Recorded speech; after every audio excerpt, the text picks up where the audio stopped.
Welcome to the second installment in the Minilase Pro software tutorial video. In this video we will show you how to create a file. We'll give you some basic overview of the file structure and the general layout, and additionally we will show you how to create objects such as text, graphics, barcodes, and 2D codes, and any other items you wish to mark. Now in this video tutorial we are not going to get into the manipulation of those objects, but we will show you how to create them, and in the following video we will show you how to manipulate those objects, such as changing their size and their parameters. One thing I do want to point out, you should have watched the first video, which gives you a basic overview of the Minilase Pro software. In that video we had a Minilase system connected to our computer, and because we had that connected we were able to show you some of the functionality up here at the top of the screen, such as looking at the firmware and other items. In this video we do not have a laser connected currently, so I do want to show you that this button is now shown up and undepressed and in simulation mode. You can see that the word SIM is now listed here, and that stands for simulation, which simply points out that we are in a simulation mode currently with this software. There is no laser hooked up. Now that allows us, if we'd like later in the video installments, to show you an on-screen representation of what would happen if we did have a laser marking. So that box would pop up and that would show us basically a simulation of the marking to take place if the laser were installed. So I do want to point that out. You as a user, when you're running your system and have the Minilase connected, you will see this button depressed and you will not see the word simulation because you will be connected via USB to your laser and be running a laser live at the time that you're going through the software. So when we left off on the last video, we did not have a file open currently, and as you see now we currently do not have a file open. So first thing I want to discuss is opening a file or creating a new file. So as you go further along in building your project files and running your Minilase, you will begin to build a library of marking files. And so to open those files, just like you would a Word document, you would simply use the open button here or the file open here as well.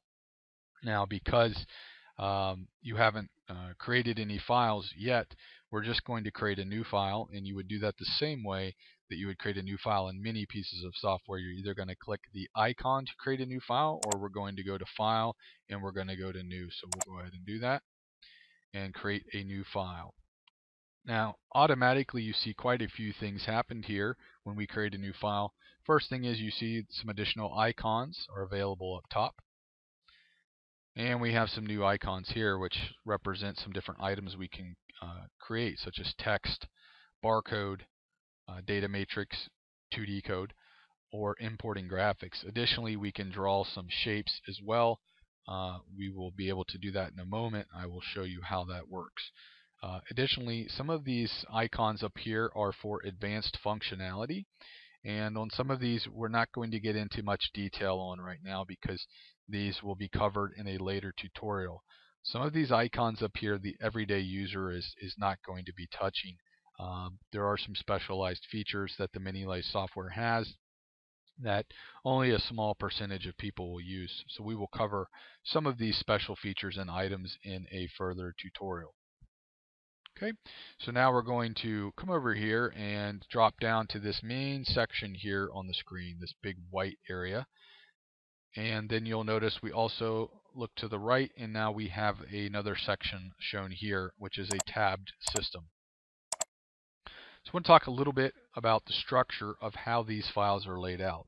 On the left side of the screen here is where you're going to do all your object layout and creation, as well as creating your text or your shapes or your barcode. You're going to do all that layout here in this area.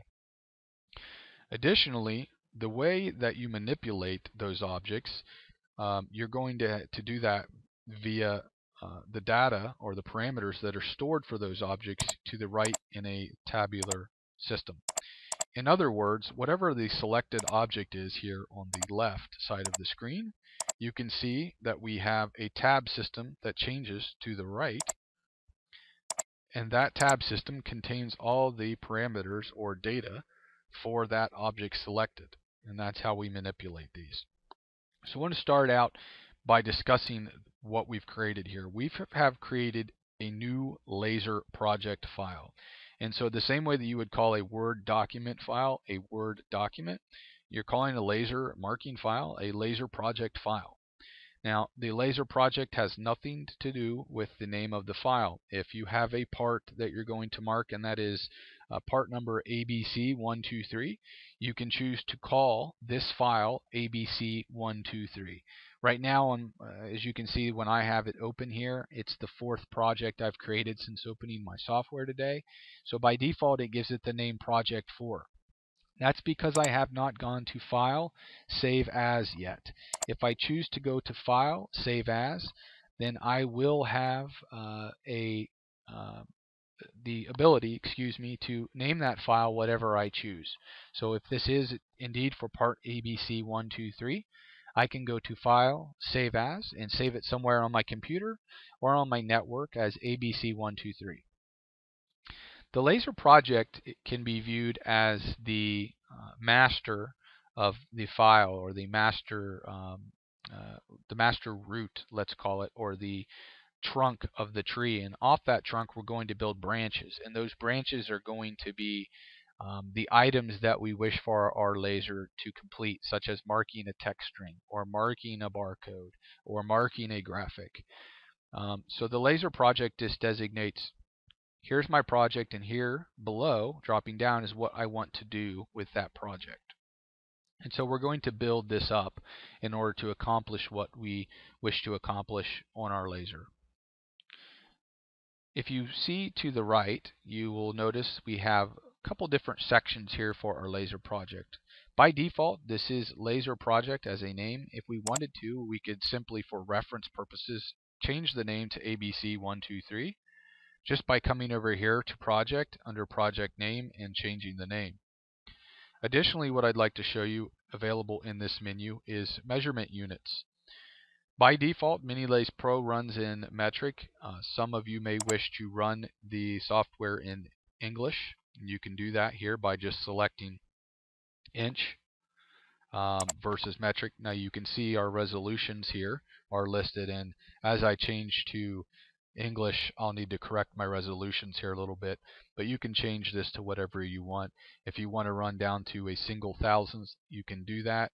If you want to change it to 1,000th, or if you want to change it to 10,000th resolution, you can do that as well here. I'll just come back and switch it to metric for today's purposes. We'll just leave it in the default. You do have that choice, however. You can also change the resolution of your angle, which is an object's rotation 360 degrees on the screen.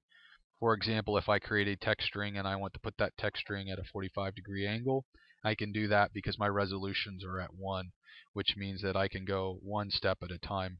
I can go from 0 to 1 to 2 to 3 to 4 to 5, so on and so forth, all the way up to 360 degrees as an angle on an object. If I wanted to get down and tweak in even further angles, such as let's say 45.5, I would change this down to 0.5, which would allow me to set an object's angle at 45.5.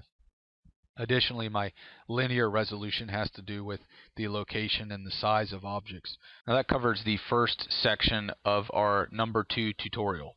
We will proceed on to the next video, which will cover the secondary part of this, where we will discuss the tab system for the plane area.